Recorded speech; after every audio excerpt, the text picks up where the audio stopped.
আশ্রয় দেওয়া বাধ্যতামূলক করা হয়েছে এবং গ্রেফতারের 12 ঘন্টার মধ্যে তার পরিবারকে জানানোর বিধান রেখে ফৌজদারি আইনে সংশোধন করা হয়েছে। এমনকি 54 ধারায় কাউকে সন্দেহজনকভাবে আটকের সময় পুলিশ কর্মকর্তাকে সন্দেহের কারণ লিখিতভাবে দিতে হবে। উপদেষ্টা পরিষদের বৈঠকে এসব সিদ্ধান্ত নেওয়া হয়। এছাড়া স্থানীয় নির্বাচনে দলীয় প্রতীক বাতিল ও পে স্কেলের কমিশন গঠনেরও সিদ্ধান্ত হয় বৈঠকে। আরো জানাচ্ছেন মোহন ইসলাম।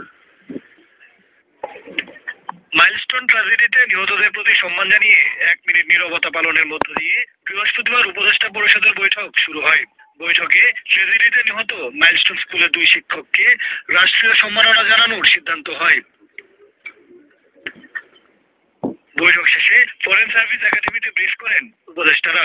তারা জানান সিআরপিসি আইনে একটি সংশোধনী আনা হয়েছে, যার ফলে এখন থেকে কাউকে গ্রেপ্তারের আগে পুলিশ সদস্যদের নিজেদের পরিচয় প্রকাশ করতে হবে। 12 ঘন্টার মধ্যে জানাতে হবে পরিবারকে। আর 54 ধারায় সন্দেহমূলকভাবে কাউকে আটক করলে পুলিশ সদস্যদের সন্দেহের কারণ লিখিতভাবে দিতে হবে।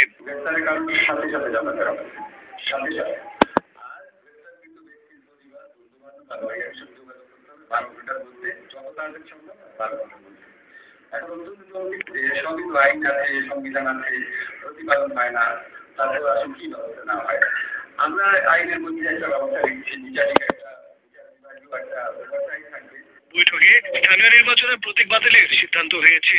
সংসদের আগে স্থানীয় নির্বাচন অনুষ্ঠানের সিদ্ধান্ত রাজনৈতিক দলগুলোর উপর নির্ভর করে বলে জানান উপদেষ্টা আসিফ মাহমুদ।